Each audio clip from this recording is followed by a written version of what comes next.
Today will be two sessions. The first session will be held by Dr. Mohammed Al-Keilani, and the second session will be held by Professor Gonzalo.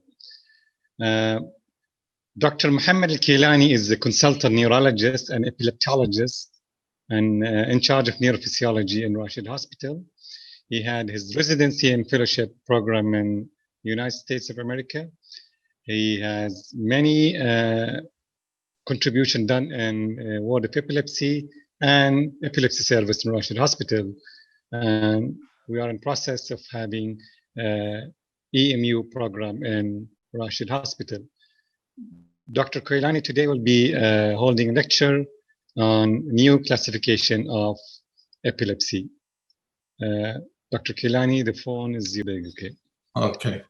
Well, thank you, Dr. Abu Bakr, for introducing me, and it's my pleasure to share with my colleagues my talk today about the new classification of seizures and epilepsies. Actually, the classification, just for a quick overview and historical overview, classification of seizures, epilepsy, and epilepsy syndromes creates a framework for clinicians, researchers, and patients and their families. The classification has evolved over the years, and in 2017, the International League Against Epilepsy published an operational classification of seizures and epilepsies.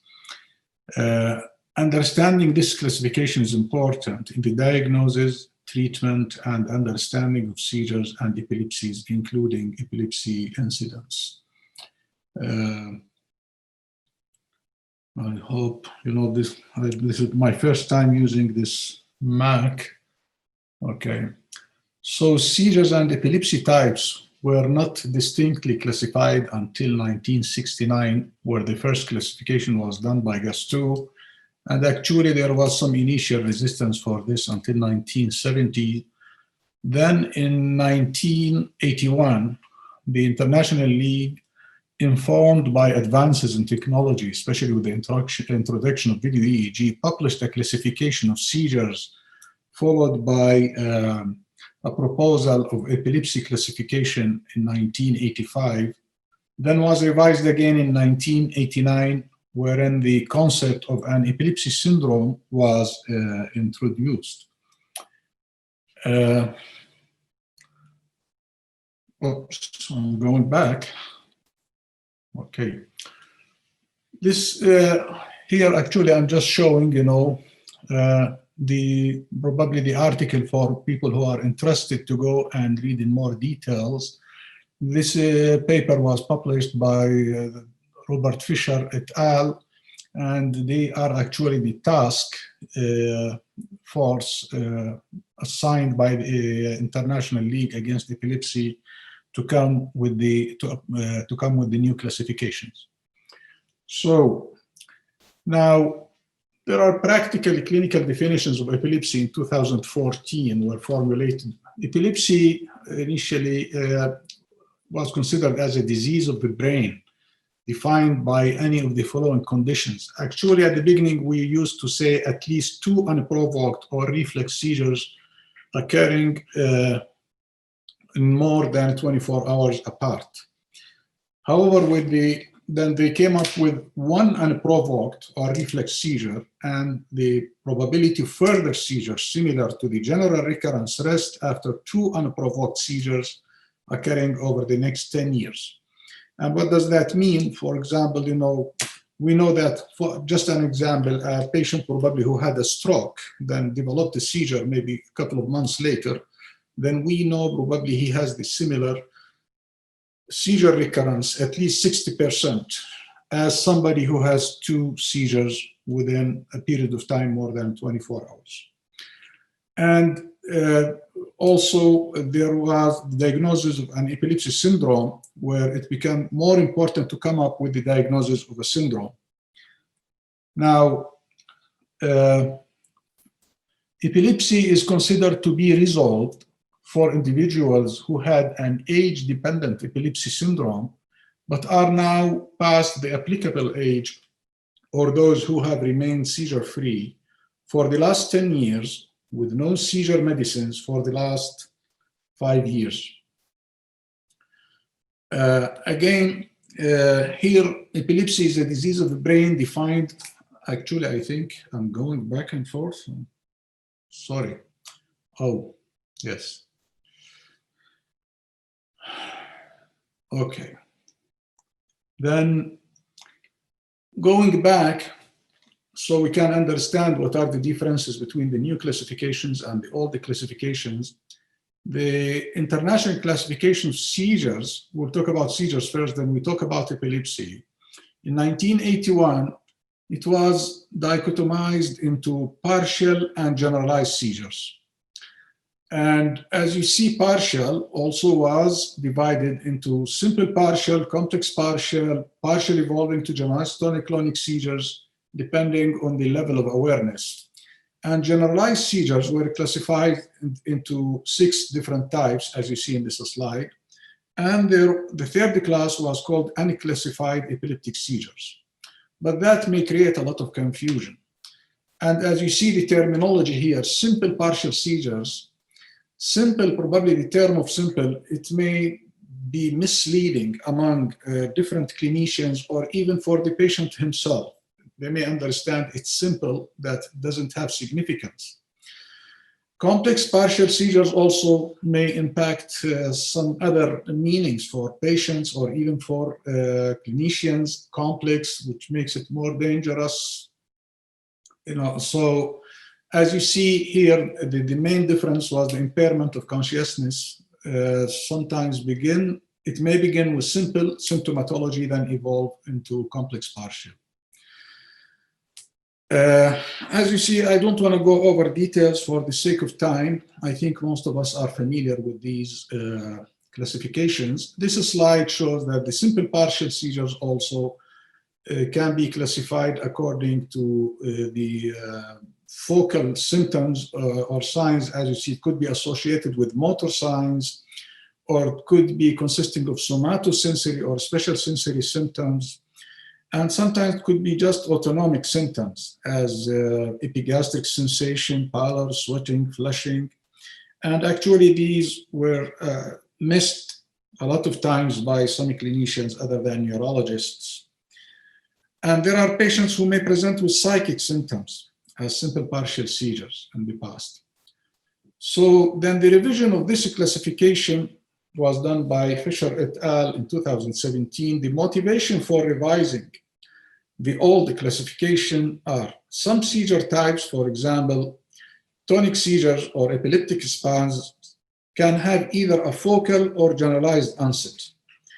And the lack of knowledge about the onset makes a seizure unclassifiable and difficult to discuss with the previous system. Retrospective seizure descriptions often do not specify a level of consciousness and altered consciousness, although central to many seizures is a complicated concept. Some terms in current use do not have high levels of community acceptance or public understanding, as we mentioned before, such as psychic, partial, simple partial, complex partial. And some important seizure types were not included in the previous classifications.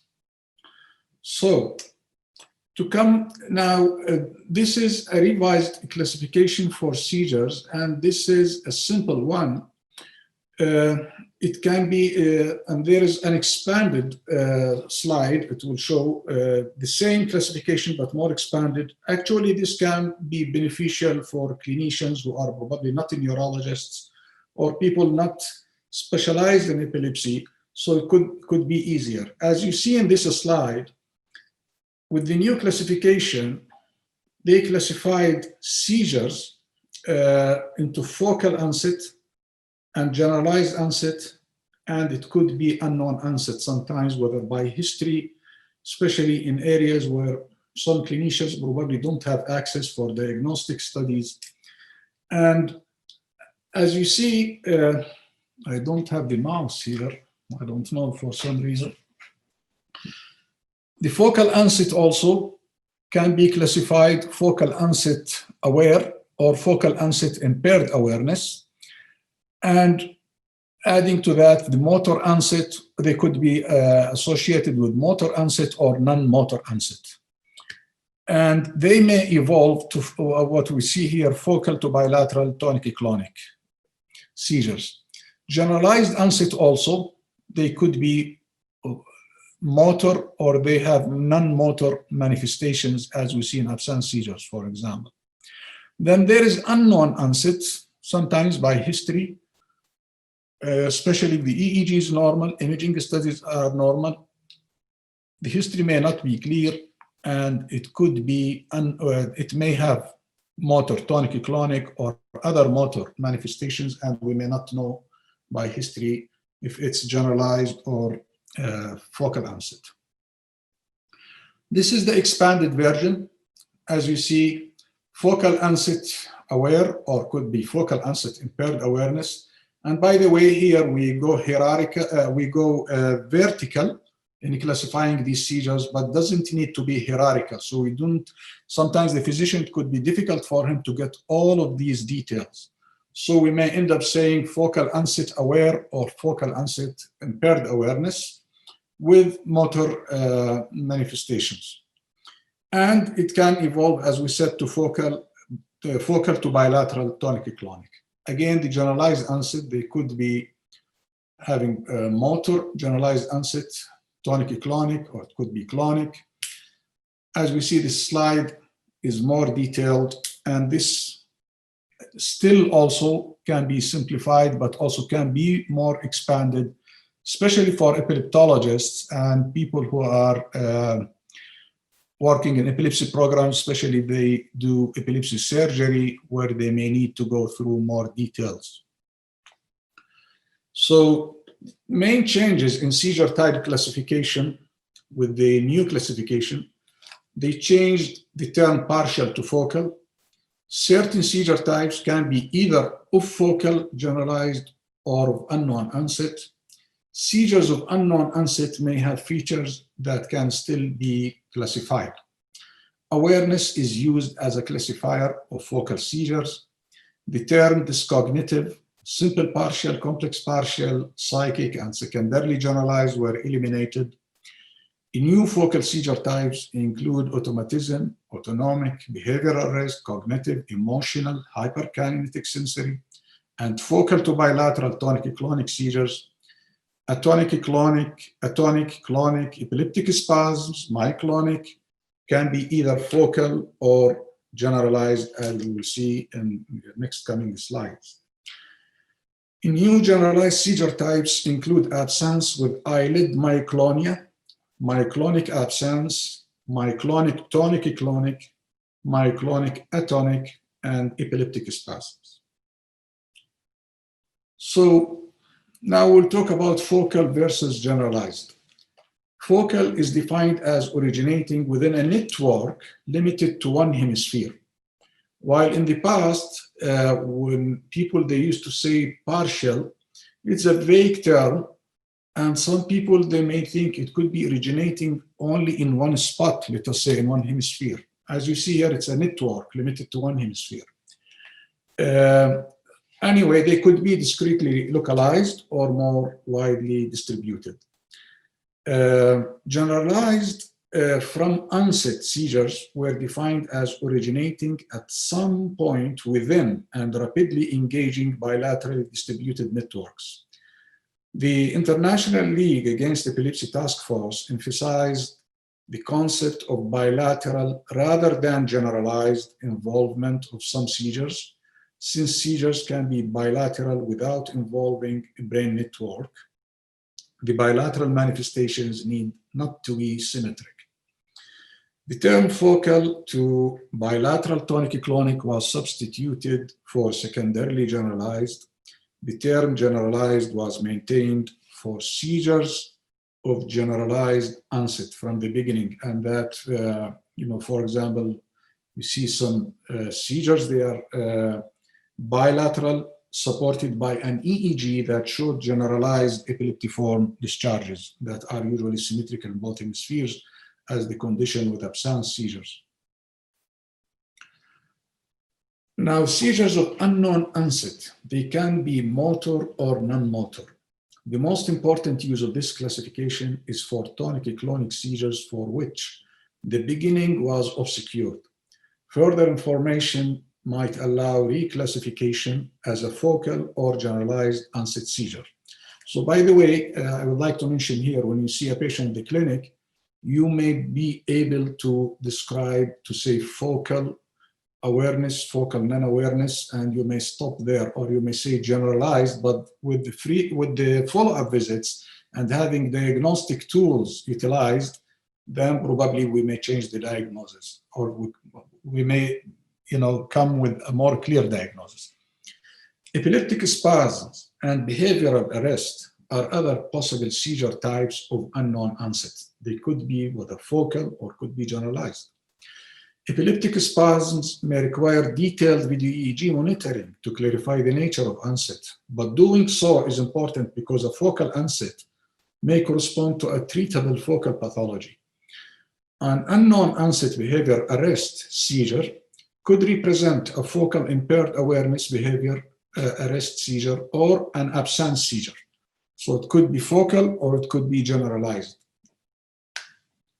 A seizure might be unclassified due to inadequate information or inability to place the seizure in other categories.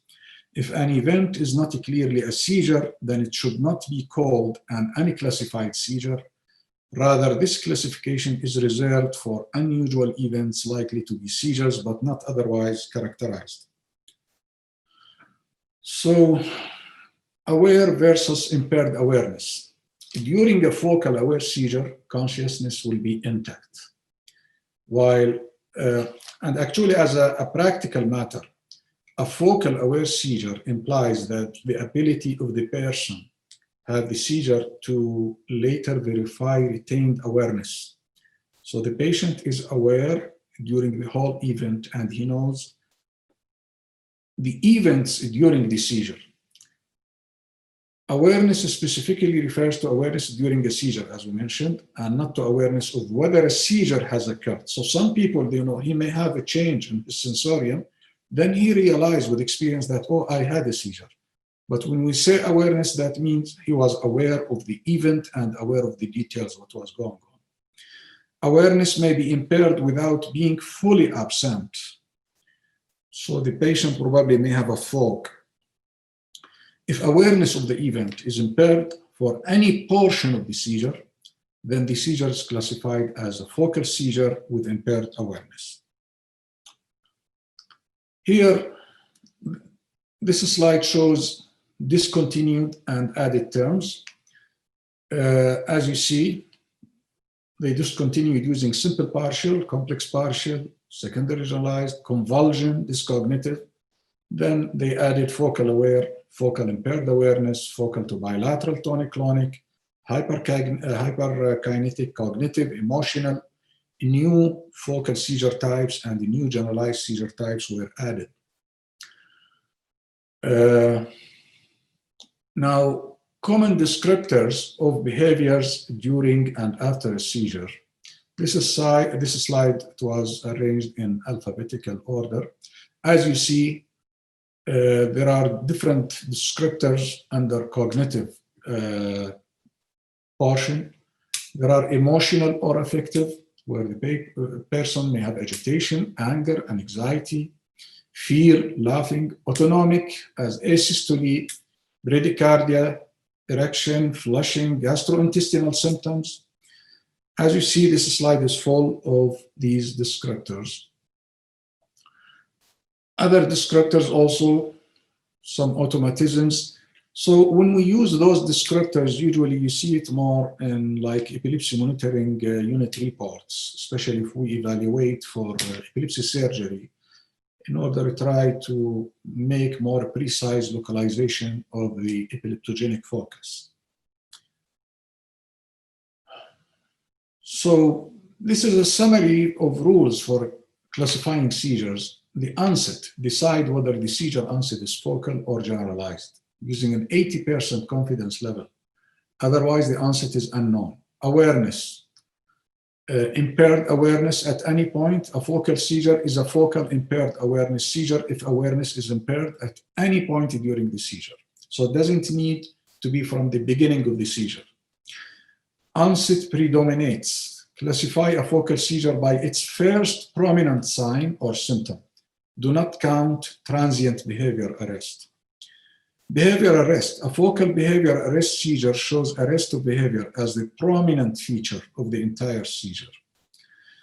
Motor, non-motor. A focal aware or impaired awareness seizure may be further subclassified by motor or non-motor characteristics, as we showed in the first slide. Alternatively, a focal seizure can be characterized by motor or non-motor characteristics without specifying level of awareness. Example is a focal tonic seizure. And sometimes in frontal lobe seizures, you see the patient probably may have a focal tonic seizure involving one extremity, but he keeps awareness. Actually, this is a very busy slide, and for the sake of time, I will try to go more quick. This is also, just to show here, the old terms for seizures, the new terms for seizures. Now, with the new classifications also, there were abbreviations made for most important seizure types. As you see, focal aware seizures, abbreviated as FAS. And probably it may appear very busy, but I think with training ourselves how to use those terms, we'll get used to it and they will become simple for us. And I think, in the epilepsy monitoring units, people, they may use these abbreviations a lot. Now, we talked about seizures. Now, what about the classification of epilepsies? As you know, not everybody having a seizure, does that mean he's epileptic?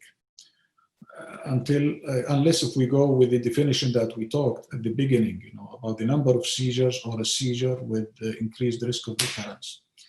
So the International Classification of Epilepsies and Epileptic Syndromes in 1989, as you see, it was classifying epilepsies into localization-related, partial focal or local epilepsies and syndromes. And they were classified as idiopathic, symptomatic, and cryptogenic. Till 1985, they were classified as idiopathic and symptomatic. Then in 1989, when the term of cryptogenic was added, when we think it's probably symptomatic. Generalized epilepsy and syndromes also were divided into idiopathic, cryptogenic, or symptomatic, and symptomatic, probably symptomatic. And the third class was epilepsies and syndromes undetermined as to whether they are focal or generalized, and there are special syndromes. I will skip this slide. So now, this paper actually, you can use as a reference. Also, again, was made by the task force. And it will, here, the key points about this classification, the revised framework for the classification of the epilepsies designed to work with the classification of seizure types, levels of diagnosis. So we start with the seizure type, as I will show in the coming slides. We start with the seizure type, then we move, next level is to epilepsy type, whether focal, generalized, combined generalized, and focal. These are new terminologies. Unknown, and epilepsy syndrome is the third level. An etiologic diagnosis should be considered from when the patient first presents, and at each step along the diagnostic pathway, a patient's epilepsy may be classified into more than one etiological category, and I will show that in the next coming slide. The term benign is replaced by the terms self-limited and pharmacoresponsive to be used where appropriate. As you see, benign, for example, in benign epilepsy with centrotemporal spikes, the name benign, it may mean to the patient or a clinician that this is a completely benign condition and may not need to be treated, while in fact, as we know, sometimes it may evolve into generalized seizures and it may have, deleterious consequences. So the term benign was changed actually, and they called it self-limited because by age it may, disappear. The term developmental and epileptic encephalopathy can be applied in whole or in part where appropriate. This slide, as you see at the type, it starts with the seizure types, classifying them into focal, generalized, and unknown, as we described the seizure classification at the beginning. Then we move to next level to come up with a diagnosis. And this can be supported by diagnostic tools, EEG, imaging studies. As you see, then it divides epilepsy. The initial classifications were focal, generalized. Now, as you see, there are new types where it says combined, generalized, and focal, where some patients may have both. And some epilepsies are unknown if they are focal or generalized, or they may have different manifestations. Next level is when we have an epilepsy syndrome. And as you see, if you look at the right of the slide, the etiologies, there are 6 etiologies. They classified the etiologies into 6 types. And the patient probably may have more than one. An example, for example, in patients with tuberous sclerosis, where they may have a genetic component, genetic etiology, in addition to structural lesion.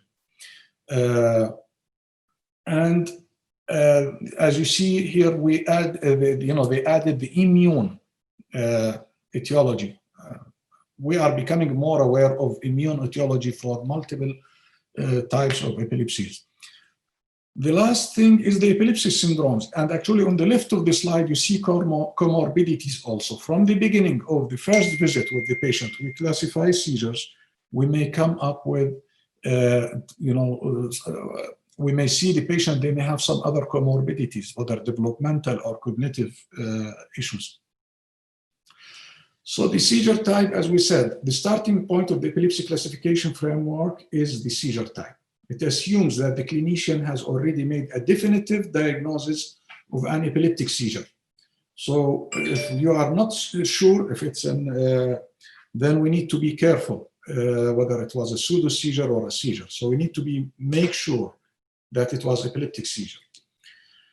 In some settings, a classification according to seizure type may be the maximum level possible for diagnosis, as there may be no access to EEG, video, and imaging studies. In other cases, there may simply be too little information available to be able to make a higher level diagnosis, such as when a patient has only had a single seizure. So if I go back to this slide, some areas or some clinicians, if they don't have access, as you see, it's gonna end up just at the first level, whether classifying seizure types, focal, generalized, unknown, or especially if the seizure frequency was not that frequent at the beginning. Then they move for a next level if you have diagnostic studies, and it will be optimum when you leave to epilepsy syndrome. So epilepsy time for diagnosis of generalized epilepsy. The patient would typically show generalized spike wave activity on the EEG. Individuals with generalized epilepsies may have a range of seizure types. Hopefully I still have time. Yes. May have a range of seizure types, including absence, myoclonic, atonic, tonic, and tonic-clonic seizures. The diagnosis of generalized epilepsy is made on a clinical grounds supported by the finding of typical interictal EEG discharges. However, caution needs to be exercised for a patient with generalized tonic-clonic seizures and a normal EEG. In this case, supportive evidence would need to be present to make a diagnosis of generalized epilepsy, such as myoclonic jerks or a relevant family history. Sometimes in the clinic, especially and I'm sure it's everywhere, probably in developing countries, when you try to get details from the patient or from the family about the seizure symptoms or the sequence of events during a seizure, all of what they know that the patient collapsed and had a seizure. So we need to be very careful. Sometimes with more detailed questions, you may get a clue if the patients truly have generalized epilepsy, like people who start having their seizures with myoclonic jerks, bilateral myoclonic. So probably it will support our diagnosis that this patient probably has, for example, JME, which is one kind of generalized epilepsies. Focal epilepsies include unifocal and multifocal disorders, as well as seizure involving one hemisphere. A range of seizure types can be seen, including focal aware seizures, focal impaired awareness seizures, focal motor seizures, focal non-motor seizures, and focal to bilateral tonic-clonic seizures. The interictal EEG typically shows focal epileptiform discharges, but the diagnosis is made on a clinical grounds supported by EEG findings. Epilepsy type. So the new group of combined generalized and focal epilepsies exists as there are patients who have both generalized and focal seizures. The diagnosis is made on a clinical grounds supported by EEG findings again. Ictal recordings are helpful but not essential. The interictal EEG may show both generalized spike wave and focal epileptiform discharges, but epileptiform activity is not required for the diagnosis. However, here, I would like to mention that sometimes when you read an EEG, we may see some focal epileptiform discharges, but the history is indicating, or the seizure description is indicating it's generalized. So here we need to be aware of an old term, we used it since long time ago, that these could be fragments of a generalized epileptiform discharges.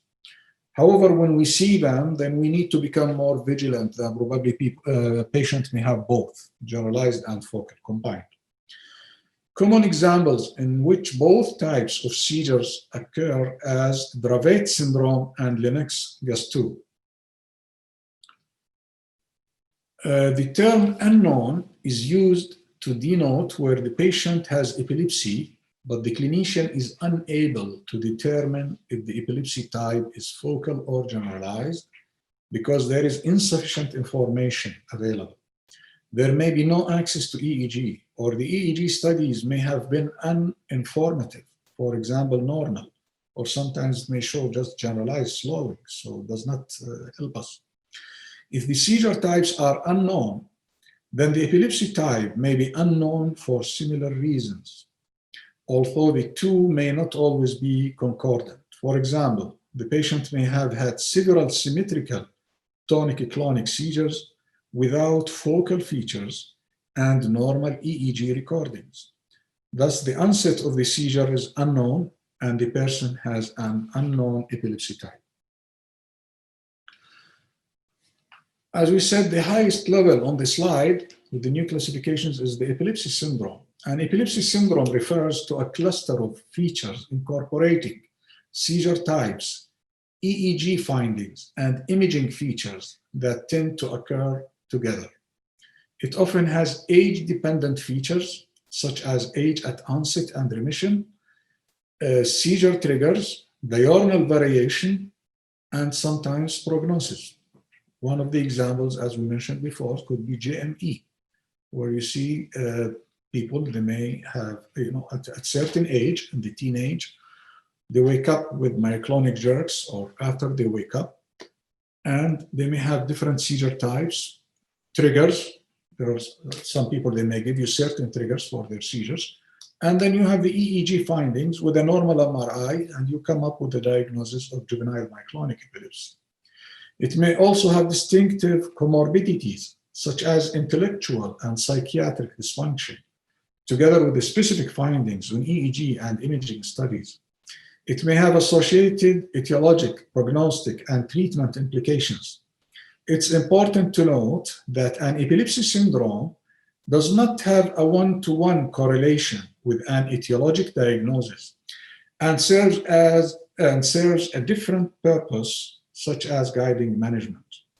There are many well-recognized syndromes, such as childhood absence epilepsy, West syndrome. They have special EEG findings and the description of the seizure types starting in early infancy. Dravet syndrome, although it should be noted that there has never been a formal classification of syndromes by the International League Against Epilepsy. Criteria for syndromes: epileptic seizure types, including types must occur to diagnose a syndrome. types that may occur but are not necessary for a diagnosis, and there are types that would preclude a diagnosis of this syndrome. Interictal EEG findings that must be observed in order to diagnose the syndrome may be observed in some cases or preclude the diagnosis of the syndrome if observed. The age of onset, distinctive range for age of onset, how strictly it should be applied for diagnostic purposes. Progressive nature, like epileptic encephalopathy, associated interictal signs and symptoms, particularly neurological and neuropsychological status and deficits. It's important to distinguish between deficits that are due to the cause of the epilepsy, those that are due to pharmacotherapy, and those that are due to epilepsy itself can be difficult. Pathophysiologic mechanisms, anatomical substrates, and etiological categories, and genetic basis. There's no time to go through details of these. Idiopathic generalized epilepsies, well-recognized and common subgroup. 4 well-established epilepsy syndromes: childhood absence epilepsy, juvenile absence epilepsy, juvenile myoclonic epilepsy, generalized tonic-clonic seizures alone.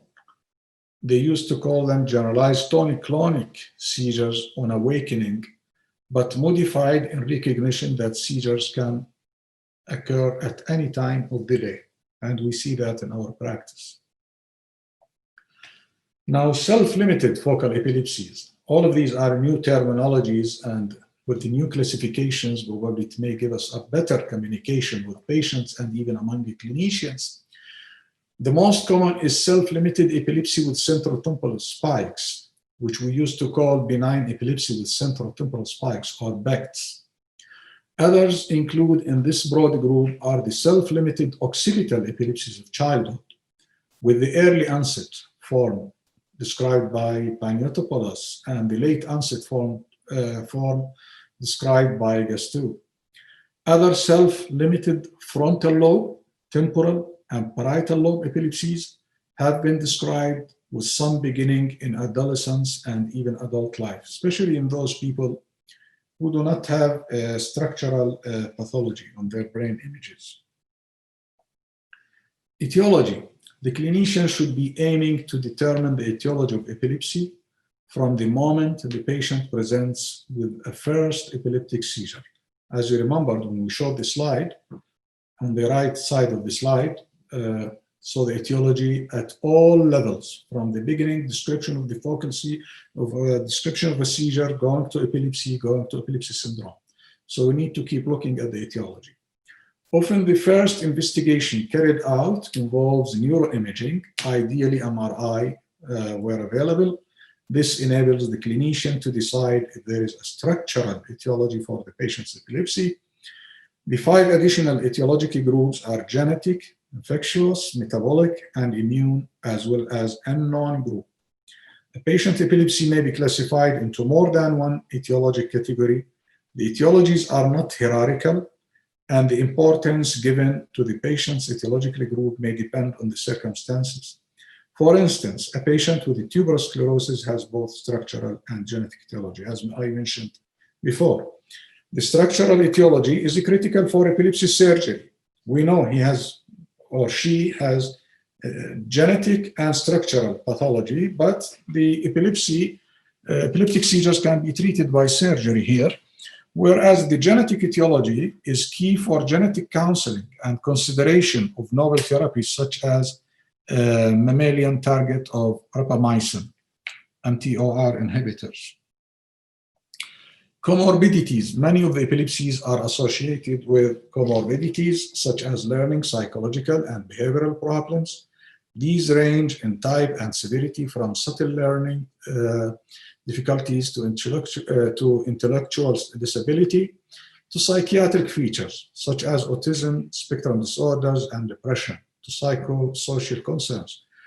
In the more severe epilepsies, a complex range of comorbidities may be seen, including motor deficits such as cerebral palsy or deterioration in gait, movement disorders, scoliosis, sleep, and gastrointestinal disorders. Actually, for example, Rasmussen encephalitis, the patient may start to have seizures and they see deterioration and they may end up with hemiparesis. Like etiology, it's important that the presence of comorbidities be considered for every patient with epilepsy at each stage of classification, enabling early identification, diagnosis, and appropriate management.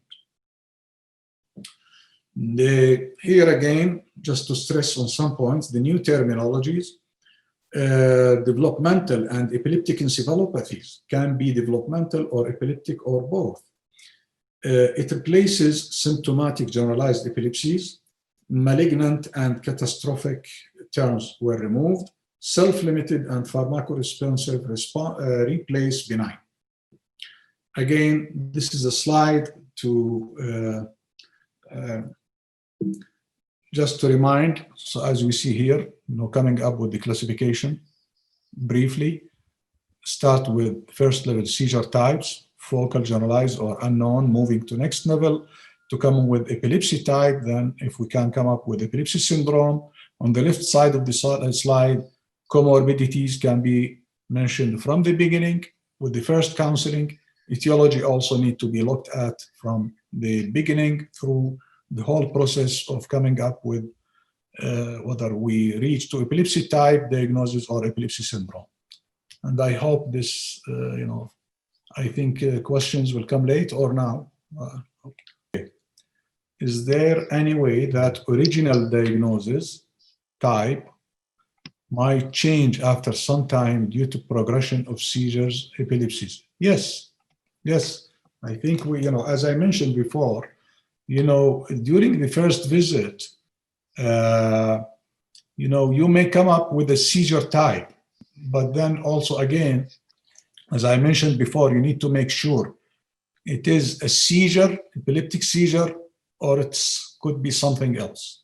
So if it's a seizure, then you may come with, you can classify whether it's focal, generalized, or could be unclassified.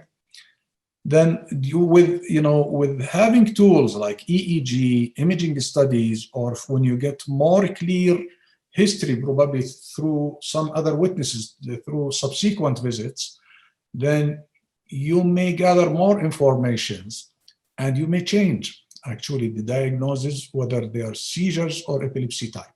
Yes. Hopefully that answered. Is that okay? Yes. I believe so, yeah.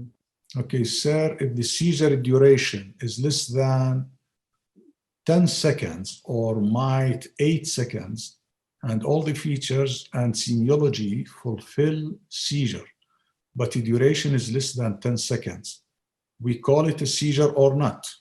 Well, we know the focal seizures, or in the previous classifications, they call it simple partial seizures. They could be very brief, could be just 10 seconds.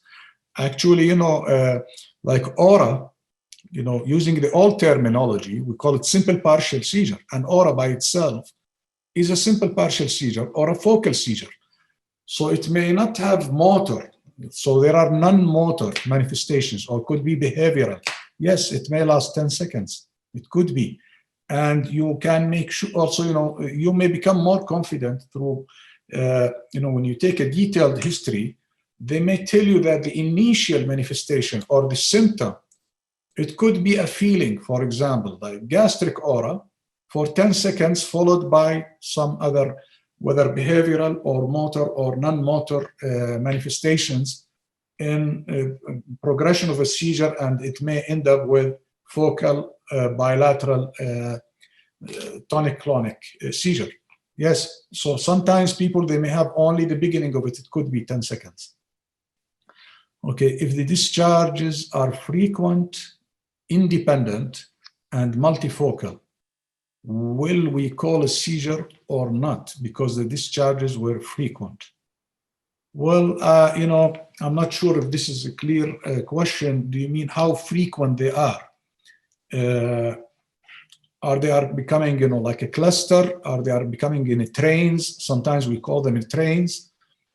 Or you mean they are frequent, let's say, in one epoch? As you know, in one epoch of EEG is 10 seconds.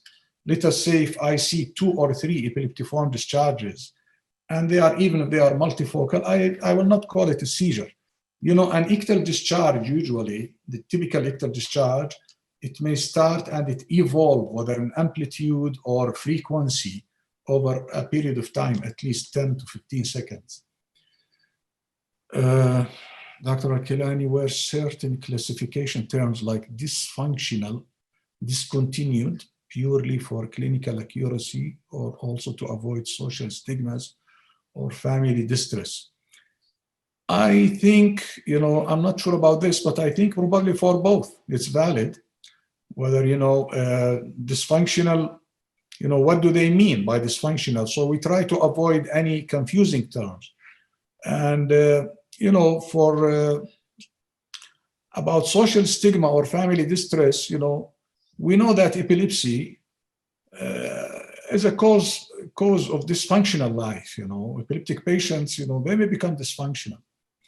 Do you think epilepsy is hereditary? Well, that's a big topic, No, the answer is no. There are some types, we know that, there are genetic factors, yes, but not all epilepsies are hereditary, because there are, as we see, if you remember, we showed in the slide, the etiology are different, okay? There are different etiologies. Some of them are structural. For example, previous stroke, or any brain insult like hypoxic injury or brain trauma. All of these can lead to seizures. Which type is seizure is most common to neonatal and infants? Well, that's also a big question, because there are different, pediatric epileptology is a field by itself. Probably, a pediatric epileptologist may answer better than me. Ajit Kumar, Dr. Kumar, okay, in absence of controlled medications, which medications and approach to first-time seizure in primary health center? Well, absence of controlled medications, you mean probably medically refractory or drug resistant? Well, before we decide which medication, this is an important, that's the importance of this talk. We need to come up with the diagnosis, which type of epilepsy we are dealing with. And, to distinguish, is it focal, generalized? Is it undetermined? There is a big list of medications. Some of them are broad spectrum, and some of them are approved for focal seizures. Some of them, they may cover both focal and generalized. So we need truly to have a clear diagnosis, because sometimes there are some seizures, they may get worse if we use the wrong medication. As an example, in absence epilepsy, people with childhood or juvenile absence epilepsy, if we use, for example, carbamazepine, we know that they will get worse. So we need to come up with a good diagnosis, a clear diagnosis, or if we are not sure, at least we may use a medicine that can cover both, but will not cause harm regarding seizure recurrence or frequency. For example, valproate, it's a broad spectrum, can treat both. They are generalized or focal. So this is, an art, how to choose the medicine after you get, you need to build up a diagnosis first before you choose the medicine. And, you need to consider other comorbidities. It's a big subject, actually. You cannot discuss it, I cannot discuss it briefly here. Okay. Does intraoperative neuromonitoring increase the risk of seizure in patients? No, intraoperative, you mean during epilepsy surgery? Actually, we use it usually for brain mapping. And nowadays, it's rarely to be used to trigger seizures intraoperative or to map eloquent brain areas, especially now in the era of having functional MRI and other diagnostic studies before going to the procedure.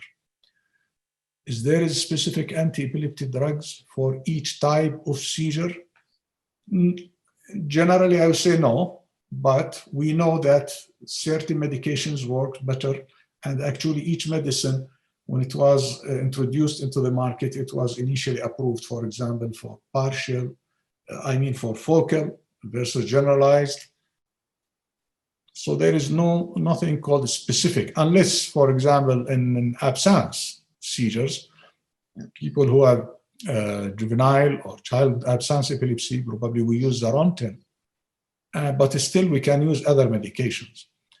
What is the best choice for silent epilepsy? I'm not sure what silent epilepsy actually. Do we still have time? Okay, I have a granddaughter. We have 6 minutes.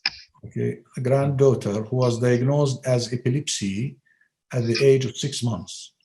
Until now, she's having on and off attacks.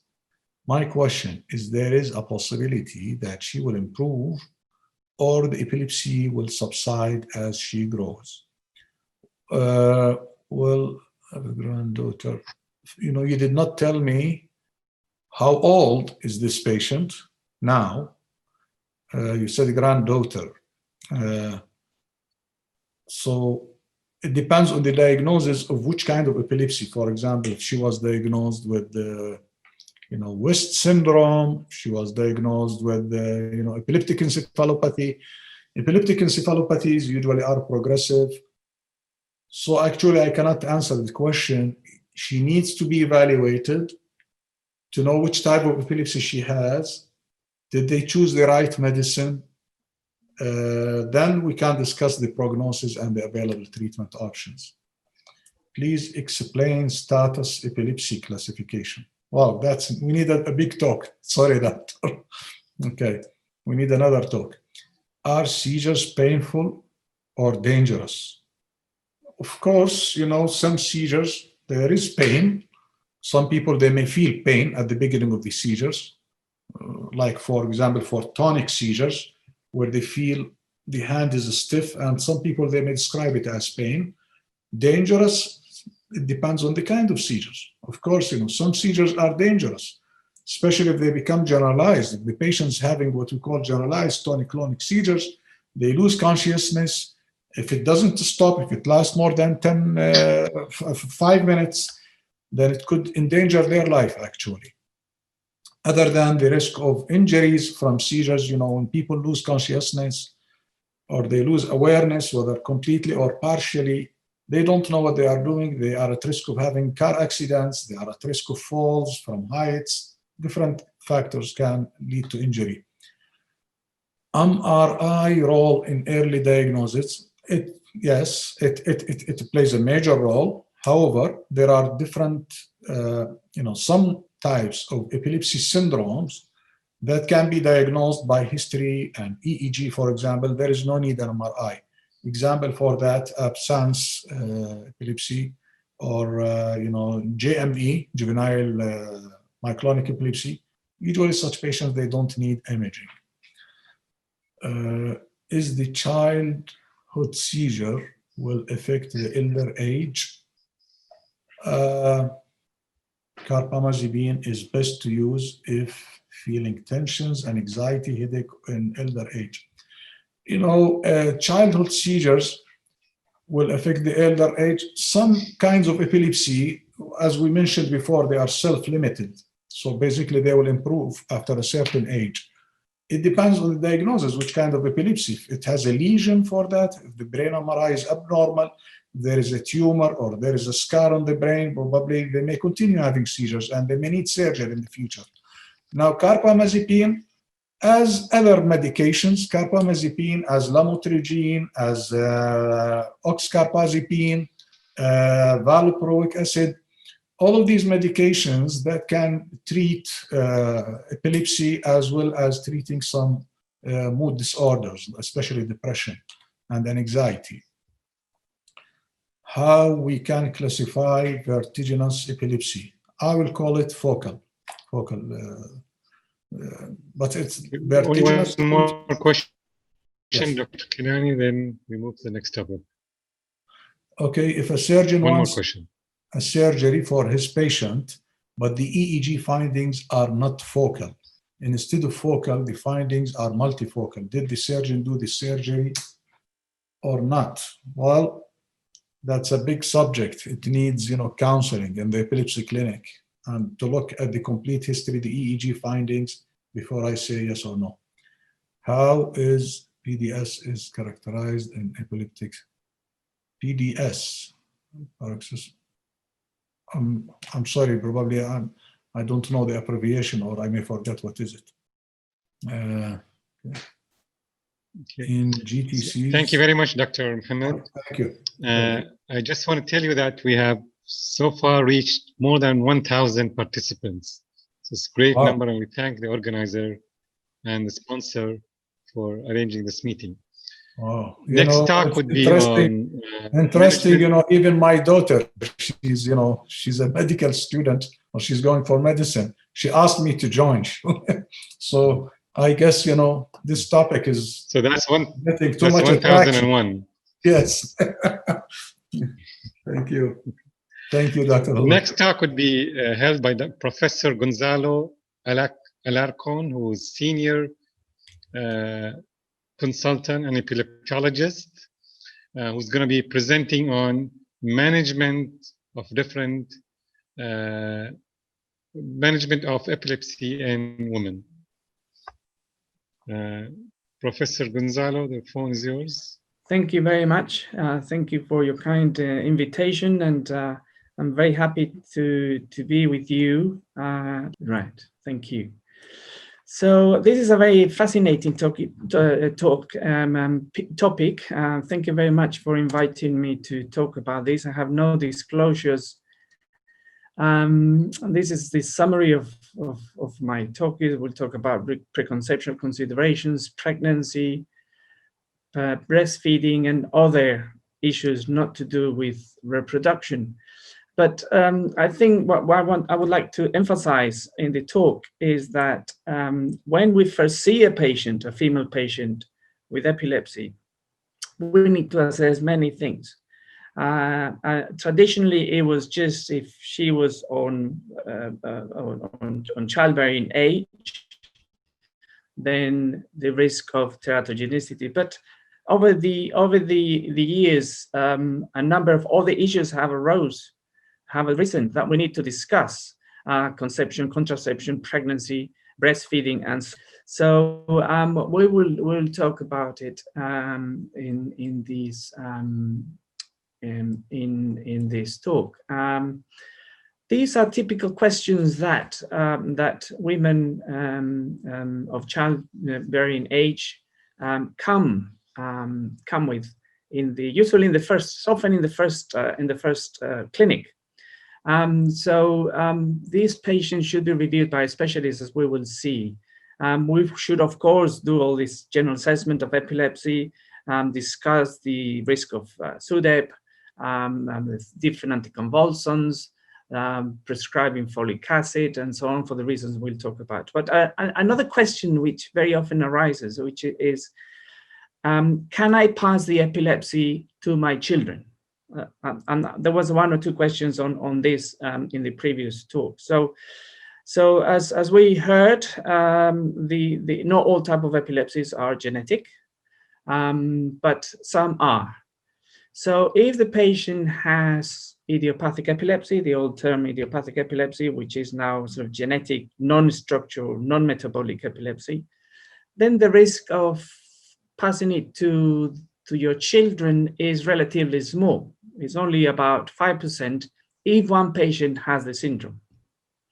If one parent has the syndrome, if both parents have the syndrome, then the risk increases to 20 or 7 or 30%. Another issue is, of course, the symptomatic epilepsy is now called structural metabolic epilepsies. Then the risk depends on the cause of the epilepsy. If they are non-genetic, then of course there's no risk. If it's a hand injury, post-traumatic epilepsy, of course there's no risk to the children. But if they follow Mendelian inheritance, some syndromes do. Some syndromes with the structural metabolic epilepsies are genetic, then there's a risk. And if the inheritance is Mendelian, of course, If it's a dominant syndrome, then the risk is 50%. In other words, the woman will pass the syndrome to 50% of their offspring. And if it's a recessive syndrome, then it's 25%. Another thing we need to emphasize, so these are broad figures. Another thing we need to emphasize is that most people with epilepsy have normal pregnancy. So the reason that the fact that someone has epilepsy is not in itself a reason not to get pregnant. The majority of women with epilepsy will be seizure-free during pregnancy. We'll go into that later. Of course, we will have to continue on anticonvulsants during pregnancy, despite the risks. And we have to encourage women to stop smoking if they're smoking and they're planning to get pregnant. And of course, recommend or prescribe folic acid to prevent teratogenic effects. Okay.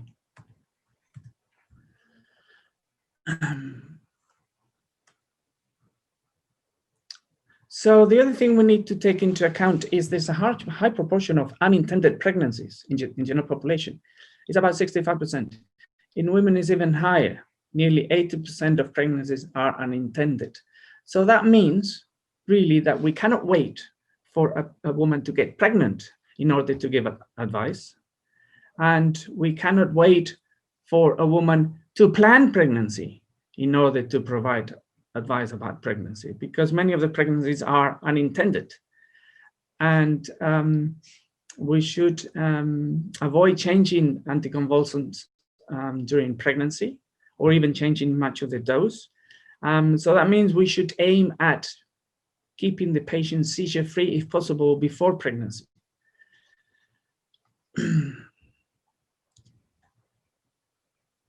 There is an increased maternal mortality in women with epilepsy during pregnancies. This is about 10 times more than the general population. Of course, it's a small number, so 10 times a very small number is also a small number, a small proportion. But the main cause is sudden unexpected death in epilepsy. So that means, again, that we should try to get the patient seizure-free, if we can, as much as possible, before pregnancy. There is also a risk of miscarriage, preterm delivery, cesarean section, preeclampsia, and hypertension during pregnancy in people with epilepsy. So these are the NICE guidance from the UK. And during pregnancy, of course, we should use the lowest effective dose of anticonvulsants. And we should, overall, avoid polytherapy. That's very important, as we will see. What happens to anticonvulsants, the interaction between anticonvulsants and contraception? So that's quite a complicated relation. Of course, there is a risk of oral contraceptives not to be effective. So in the general population is 1%. There's a 1% risk of pregnancy during contraception. In women with epilepsy, that increases to 3 or 6%. So that is about 3 to 6 times higher in women with epilepsy than in the general population. Why is that? So one of the reasons is the use of the old anticonvulsants that were enzyme inducers, and as a result of inducing enzymes in the liver by the anticonvulsants, the elimination of contraceptives is increased and the blood levels are decreased. So that means we might have to go on women with epilepsy on enzyme inducers higher than the recommended dose of 50 micrograms. The effect is lower in implants, but it's still effective, so we have to take into account. And because of these risks, of course, we should administer folic acid in people on contraceptive in case the oral contraceptive fails.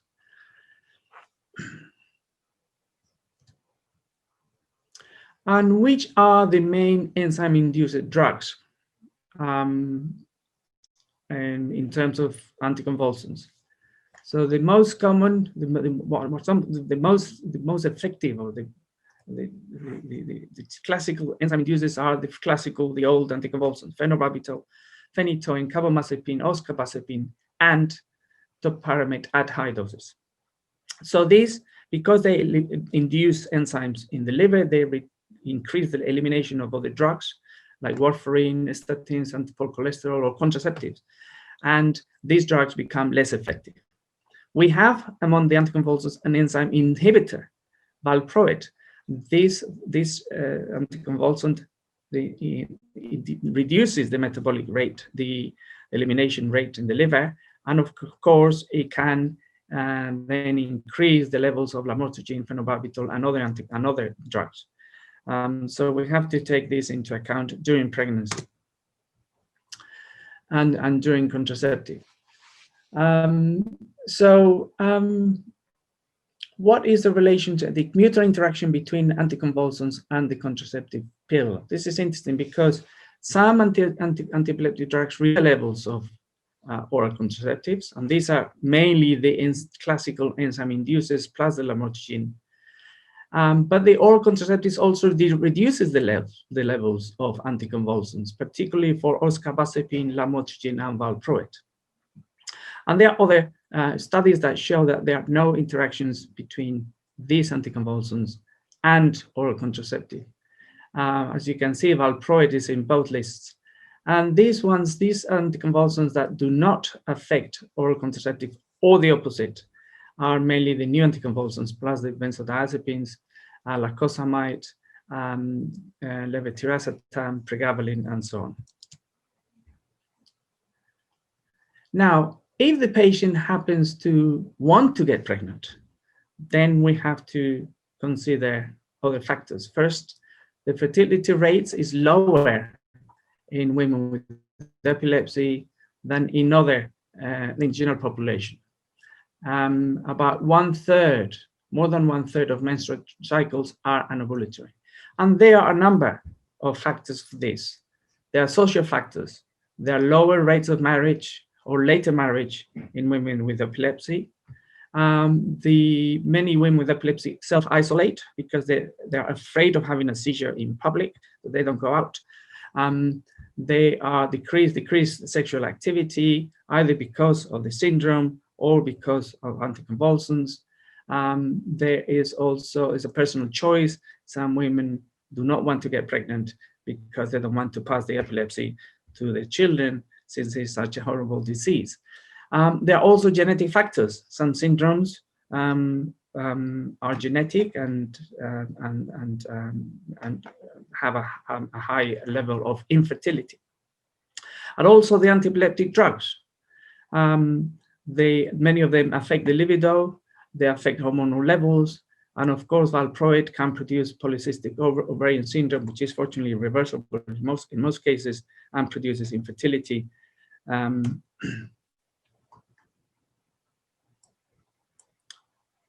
Sorry. So the next thing is, if the patient gets pregnant, what are the risks? So the main risk, the classical description of risks in this population is major congenital malformations, particularly spinal bifida, cardiac malformations, and cleft palate. And this is increased about 2 or 3 times higher than in the general population. And it is a dose-dependent effect. So the higher the dose of anticonvulsants, the more severe and the more likely the malformations will be. And also is very much increased by polytherapy. So before pregnancy, we should try to control the epilepsy with one medication only. And particular culprit for this, as we will see, is valproate. Valproate has a high rate of teratogenicity, and particularly if it's administered together with other drugs and polytherapy. So this is the risk of teratogenic effects in women pregnant on different drugs. The highest risk is, of course, valproate, 9.3%. It's a very high dose. Remember, the control is 1.1 in this study. Then it goes phenobarbital, 5.5%, nearly half of valproate, topiramate. And then we have a number of anticonvulsants with a relatively low risk, but still a risk, clobazam and clonazepam and phenytoin. And then we have other medication with lower risk, Keppra, levetiracetam, oscarbazepine, lamotrigine, gabapentin. So this is effects on after birth. So the effects of valproate and other medication are not restricted to the teratogenic effects during pregnancy, but they can seem to have been able to produce longer lasting effects if the children are exposed to it in pregnancy. So these are children who do not have epilepsy, but they were born from patients with epilepsy who were pregnant. This study compares lamotrigine, valproate, and carbamazepine, and looks at developmental delays in these children according to the standard scales. And it shows that 40%, nearly 40% of people on valproate, people who had been exposed to valproate in their pregnancy, develop developmental delays. That goes down to nearly half, 20% on carbamazepine, and interesting on lamotrigine, the risk is even lower than control. As the child grows, this is a study who have recruited patients at the age of 6 years who have been exposed to different anticonvulsants during pregnancy. Mainly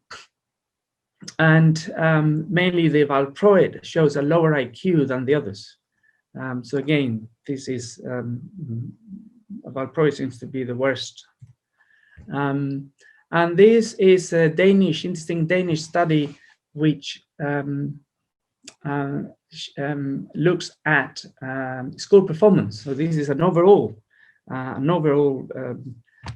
performance, cognitive performance in children who have been exposed during their pregnancy to the different anticonvulsants, and there is a deficit, an underperformance on children exposed to valproate and clonazepam, not so much to carbamazepine, lamotrigine, phenobarbital, or oscarbazepine.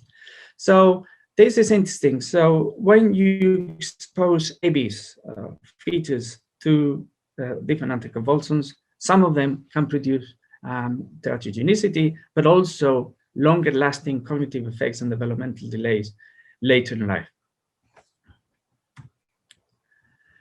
And this is so much so, the effect is so striking that the European Medicines Agency, EMA, has advised, has this rule that women who have to be on valproate, if they are on childbearing age, they have to go through this program where they explain to them all the different side effects and the risk of valproate, and they have to agree to them if they want to take valproate.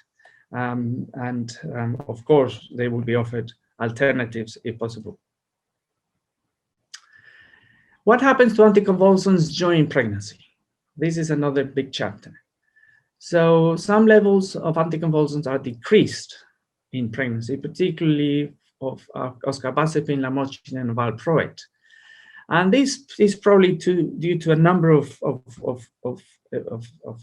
causes. There are many changes during pregnancy. There are decreased absorption of medication, increased metabolism, decreased protein binding, increased protein levels, decreased gastrointestinal motility. Also, there is fluid retention, so the medication is diluted. There is increased renal clearance, hepatic clearance, and so on. So this affects many anticonvulsants, but the one that is affected the most is lamotrigine.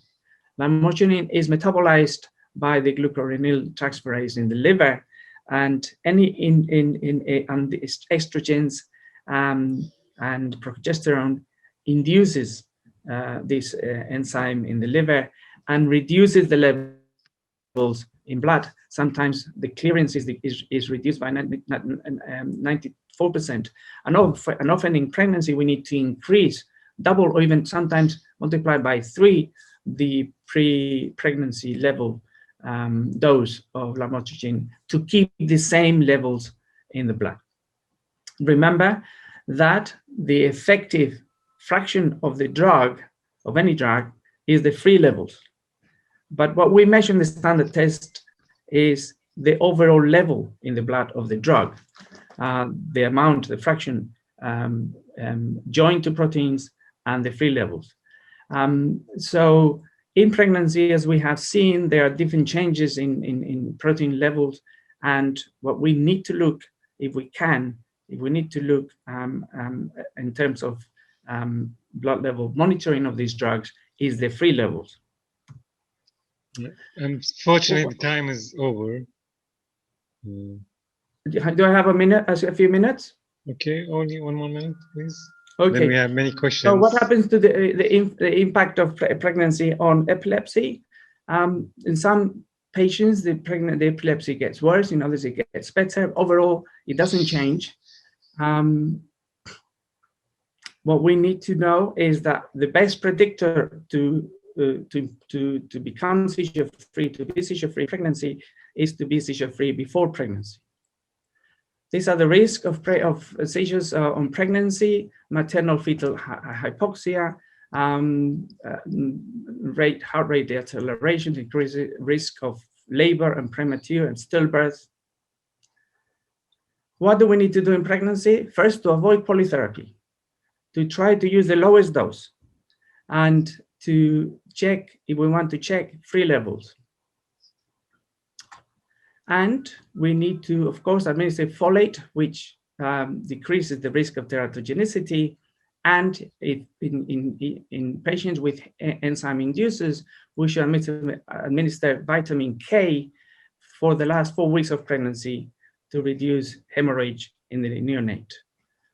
Breastfeeding epilepsy. Some of the drugs have high dose in the milk, particularly phenobarbital, ethosuximide, and lamotrigine. So we should avoid them breastfeeding in patients who have this medication. And if we want to do breastfeeding, then we should time the breastfeeding to just before the next dose.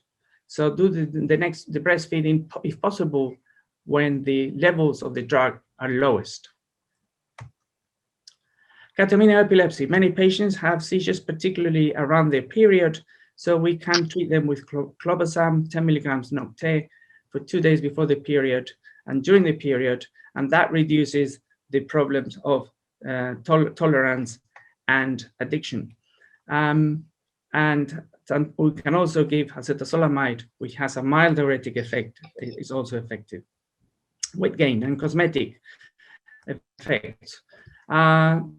Topiramate and zonisamide produces weight loss. The 3 Ls, lamotrigine, levetiracetam, and lacosamide, plus oxcarbazepine, does not affect weight level. It's weight neutral. And valpapentin, carbamazepine, and pregabalin can increase weight.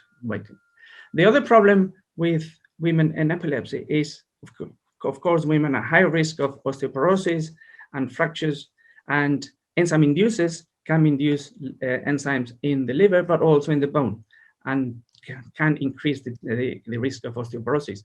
Not only that, but also they increase the metabolism of vitamin D. So these 2 factors can increase osteoporosis in women of older age. So we should avoid enzyme inducers in these patients. So in summary, we have many factors involved in this situation. Women with epilepsy. and we should aim at seizure-free before pregnancy and counsel the patients before, when they come to see us first, before they are even intending to get pregnant. Thank you very much. Any questions? Thank you, Professor. We have 5 minutes to answer a few questions here. One of the questions here, thank you for good information and highly appreciated. For nutrition therapists, the ketogenic diet is the most well-established dietary therapy for epilepsy. An Atkins diet and polysaturated fatty acid and restriction of calorie.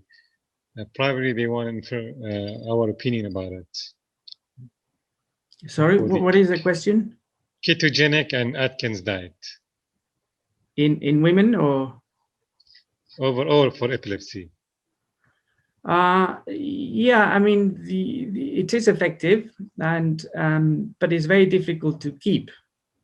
And mainly pediatricians using with some children, some syndromes. It seems to be more effective in some syndromes than others.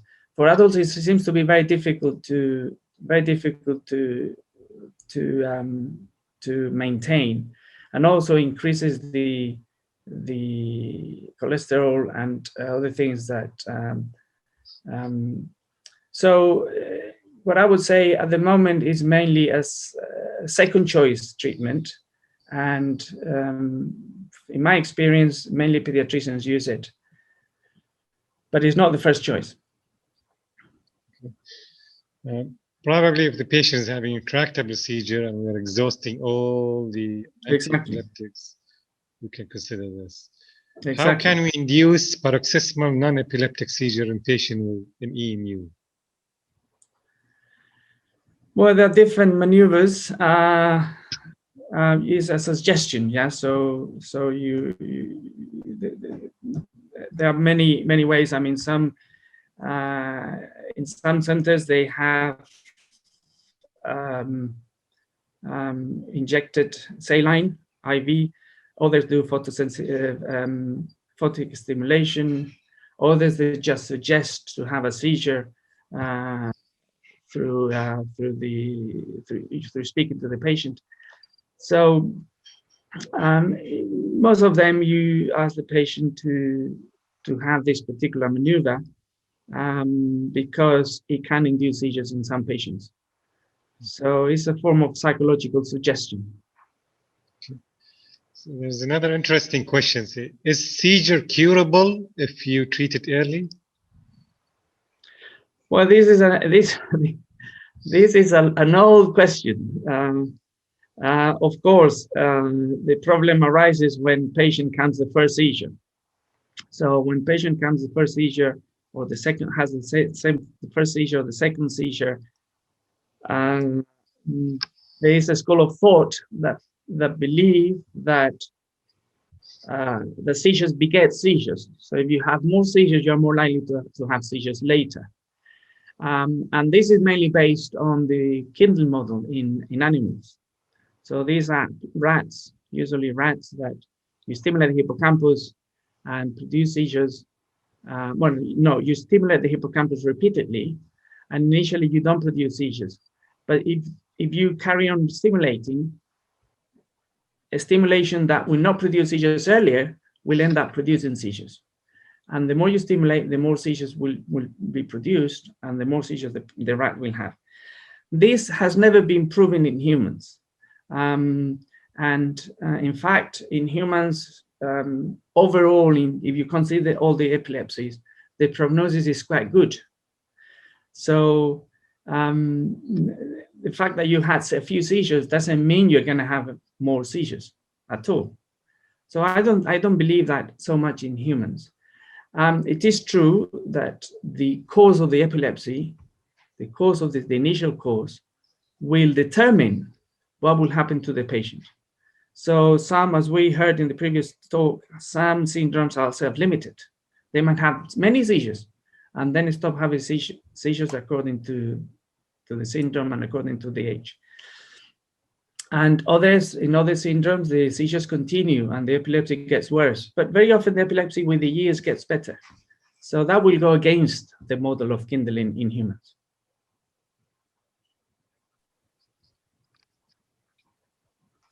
It's now 9:30, so we conclude the talk. It was a very interesting talk. Thank you, Dr. Mohammed, Professor Gonzalo. Just to inform you that we reached more than 1,000 participants, including Dr. Mohammed's daughter, became 1,001. We're going to promise the participants we're going to have more epilepsy series in future, and it's going to be more interesting. Mohammed, you had some? Yeah, we would appreciate, if we, like next, during future talks or meetings, it will be nice if we know about who are the audience, if all of them are clinicians, non-clinicians, and what are the specialties, so we can formulate our talks to be, like understandables at different levels. So it's a mixture of general practitioner to nutritionists to general neurologists as well. And some of them are epileptologists. Okay. Too. So it's a mixture of all. So you need different. I felt my talk probably then was difficult for some people, because I thought it's among neurologists and maybe some other clinicians like internists. But apparently it seems there are parents and family members also, yeah. Okay, so thank you very much and see you in future. Thanks a lot for both of you to Thank you. attend Thank you very much. Thank you for the organizer. Thank you. Thank you. Thank you, Doctor.